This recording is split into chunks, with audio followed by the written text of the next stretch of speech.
చూస్ country delight, live better. ఇప్పుడే country delight యాప్ని download చేసుకోండి.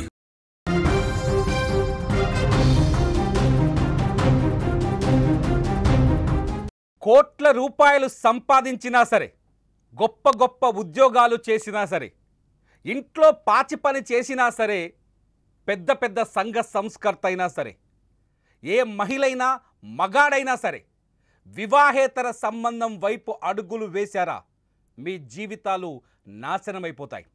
ఇప్పుడు నేను చెప్పబోయే కథ అదే. నల్గొండ జిల్లాలో ఆర్ఎంపీ డాక్టర్తో పరిచయం ఉన్న ఒక మహిళ అన్యాయంగా హత్యకు గురైంది. నల్గొండ జిల్లా గుర్రంపోడు మండలం జునుతల గ్రామంలో వెలుగు చూసింది దుర్ఘటన.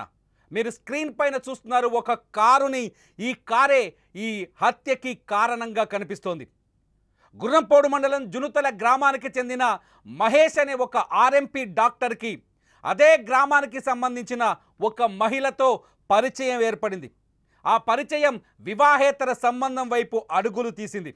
కొంతకాలంగా ఇద్దరికీ వివాహేతర సంబంధం ఉన్నట్టుగా పోలీసులు అనుమానిస్తున్నారు. అయితే ఆ మహిళని నిన్న రాత్రి ఆ Mahesh, RMP doctor Mahesh pick చేసుకుంటానంటూ మల్లేపల్లికి రమ్మని చెప్పారు. ప్రస్తుతం ఆ మహిళ నల్గొండ టౌన్లో కుటుంబంతో కలిసి నివాసం ఉంటుంది. అయితే ఆ మహిళని మల్లేపల్లికి రమ్మని చెప్పి అక్కడ మహేష్ ఆ మహిళని తన కారులో ఎక్కించుకున్నాడు.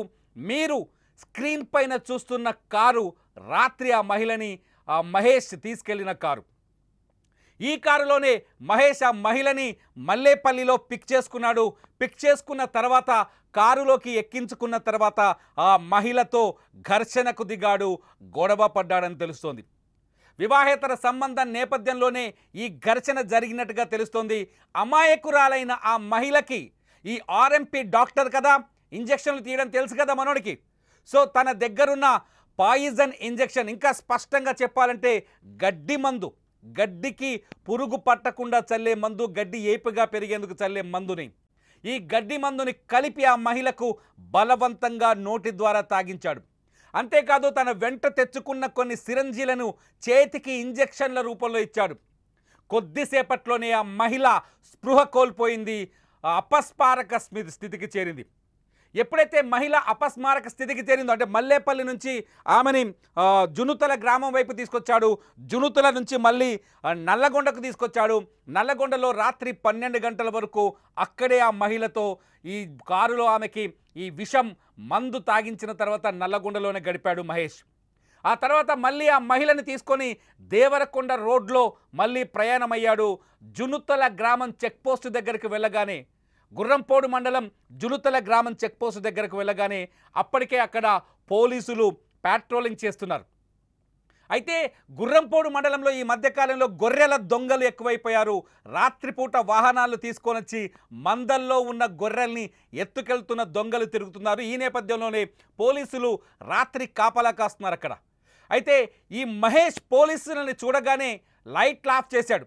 కారు లైట్లు ఆఫ్ చేసి ఒక చోటకు వెళ్ళి దేవరకొండ వెళ్తున్న కారును ఒక చోటకు వెళ్ళి అక్కడ మహిళని కారులోంచి బయటకి ఈడ్చి పడేశారు. కానీ పోలీసులు ఇతను గొర్రెల దొంగ అనుకొని వెనకాల చాలా చాకచక్యంగా తెలివిగా ఫాలో అయ్యారు. మహేష్ కారులోంచి మహిళని బయటికి విసిరి పడేస్తున్న సీన్ని చాలా స్పష్టంగా పోలీసులు గమనించారు. గుర్రంపోడు పోలీసులు. మహిళ అపస్మారక స్థితికి చేరింది. అప్పటికే ఆ మహిళని వెంటనే దేవరకొండలోని ఒక ఆసుపత్రికి తరలించారు, గుర్రంపోడులోని ఒక ఆసుపత్రికి తరలించారు. ఆసుపత్రిలో ఆమెకి ప్రథమ చికిత్స అందించే ప్రయత్నం చేశారు. కానీ అప్పటికే ఆ మహిళ విషం తాగి ఉండడం, ఇతను బలవంతంగా మహిళకి విషం తాగించడం, ఆ తర్వాత ఇంజెక్షన్లు బాడీలోకి 10 రకాల ఇంజెక్షన్లు చేసినట్టుగా ఆ మహిళ మాట్లాడిన వాయిస్ మా దగ్గర ఉంది. చనిపోయే ముందు ఆ మహిళ మాట్లాడిన మాటలు మా దగ్గర ఉన్నాయి. కానీ ఈ నిబంధనల ప్రకారం, యూట్యూబ్ నిబంధనల ప్రకారం మేము చూపించలేకపోతున్నాం. ఆ మహిళకి బలవంతంగా ఇంజెక్షన్లు ఇచ్చినట్టుగా అర్థమవుతుంది. ఆమె చెప్తోంది ఇంజెక్షన్లు ఇచ్చాడు. ఆ ఇంజెక్షన్ల ప్రభావంతో ఆ మహిళ పూర్తి స్థాయి అపస్మారక స్థితికి, అస్వస్థతకి గురైంది. అక్కడ నుంచి వైద్యుల సూచన మేరకు హైదరాబాద్లోని ఉస్మానియా ఆసుపత్రికి తీసుకొచ్చారు పోలీసులు. పాపం పోలీసులు కూడా తీవ్రంగా ప్రయత్నించారు ఆ మహిళ ప్రాణాలు కాపాడడానికి. కానీ ఆ మహిళ ప్రాణాలని కాపాడలేకపోయారు. ఆమె అమాయకురాలు, ఒక అమాయకురాలు. ఉస్మానియా ఆసుపత్రికి తీసుకొచ్చేసరికి ఆ మహిళ పరిస్థితి విషమించింది, ప్రాణాలు కోల్పోయింది. ఇది గుర్రంపోడు మండలం జునుతల గ్రామంలో ఒక ఆర్ఎంపీ డాక్టర్ మహేష్ అనే దుర్మార్గుడు చేసిన దుర్మార్గం. తనతో సన్నిహిత్యం ఉన్న మహిళతో ఎలా ప్రవర్తించాలో కూడా తెలియని ఒక దుర్మార్గం. పోలీసులు చెప్తున్నారు ఇప్పుడు వీళ్ళిద్దరి మధ్య పరిచయం ఉంది అని, వివాహేతర సంబంధం అని ఉంది అని పోలీసులు కొంత ప్రాథమికంగా నిర్ధారించారు. కానీ ఆ మహిళకు తెలియదు ఈ దుర్మార్గుడు మాయమాటలు చెప్పి తనను చేరదీశాడని, మాయమాటలతో తనని లోబరుచుకున్నాడని, మాయమాటలతో తన జీవితాన్ని నాశనం చేస్తాడని, చివరికి ఆమె ప్రాణాలు తీస్తాడని ఆ మహిళకు తెలియదు. ఆ మహిళ కన్నీళ్లు పెట్టుకుంటూ మాట్లాడిన మాటలు వింటే నిజంగా నాకు కూడా దుఃఖం వస్తుంది. చాలామందిని చూస్తుంటాం, వివాహేతర సంబంధాలు లేదా బలహీన క్షణంలో ఎవరో ఒక దుర్మార్గుడి మాటలకు లొంగిపోయి, ఆ మాటలకి పడిపోయి సర్వస్వం అర్పించిన తర్వాత అతడి దగ్గర నుంచి ఏదో ఆశిస్తారు పాపం. కానీ వాడు అవసరం తీర్చుకునే ఒక కామాంధుడు అనే విషయాన్ని మాత్రం గుర్తించరు. ఆ కామాంధులు ఈ పరిస్థితి విషమించిందంటే, స్నేహ పరిస్థితి విషమించి తన పరువు ప్రతిష్టలు బజారులోకి వస్తాయని ఎప్పుడైతే భావిస్తాడో అప్పుడు హత్య చేయడానికి కూడా క్రిమినల్గా మారిపోతాడు, హంతకుడుగా మారిపోతాడు. హత్య చేయడానికి కూడా వెనకడుగు వేయడు. ఇక్కడ కూడా అదే జరిగినట్టు తెలుస్తోంది. మహేష్ అనే ఈ ఆర్ఎంపీ డాక్టర్ అన్యాయంగా మహిళ ప్రాణాలని బలి తీసుకున్నాడు. మహేష్ అనే ఈ ఆర్ఎంపీ డాక్టర్ జునూతల గ్రామంలో ఒక ఆసుపత్రిని నిర్వహిస్తున్నాడట. ఆ ఆసుపత్రికి వచ్చిన మహిళలందరితో ఈ విధంగానే ఉంటున్నాడేమో. ఈ మహేష్ చేసిన ఈ దుర్మార్గపు పనితో ఇప్పుడు ఆ మహిళ కుటుంబం రోడ్డున పడింది. ఆ మహిళ పిల్లలు ఇప్పుడు అన్యాయానికి గురయ్యారు, తీరని అన్యాయానికి గురయ్యారు.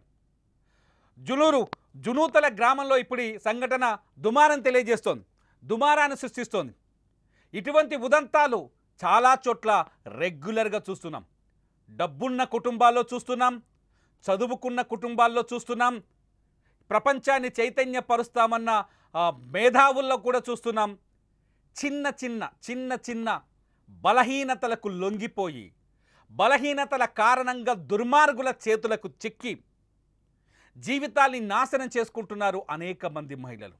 పాపం ఈ మహిళ పేరు చెప్పాలంటే బాధగా ఉంది, చెప్పలేం. కానీ ఆ మహిళ చనిపోయిందని చూస్తుంటే నిజంగా కన్నీళ్ళు వస్తున్నాయి. ఏం పాపం చేసింది? మహేష్ అనే దుర్మార్గుని నమ్మింది చదువురాని మహిళ, లోక జ్ఞానం తెలియని మహిళ. ఏదో బలహీనమైన క్షణం కావచ్చు, ఇది నిజమే అయితే పోలీసులు చెప్పినట్టుగా ఇది వివాహేతర సంబంధమై ఉంటే వదిలించుకోవడానికే ఈ మహిళని చంపేశాడని అర్థమవుతోంది. మరి మీరేమనుకుంటున్నారు? ఇటువంటి సంబంధాలు మహిళలని నిజంగానే వాళ్ళ జీవితాన్ని నాశనం చేస్తున్నాయి కదా. ఇటువంటి సంబంధాల పట్ల మహిళలు అప్రమత్తంగా ఉండాల్సిన అవసరం ఉందా లేదా? మహేష్ లాంటి కీచకుల పట్ల జాగ్రత్తగా ఉండాలా వద్దా? ఇలాంటి కీచకులను ఎదుర్కోవాలంటే ఏం చేయాలి? మీరేమనుకుంటున్నారో ఈ వీడియో కింద కామెంట్ చేయండి. చూస్తూనే ఉండండి లైవ్ అప్డేట్స్ కోసం సుమన్ టీవీ లైవ్, అట్లాగే సుమన్ టీవీ డిజిటల్ లైవ్.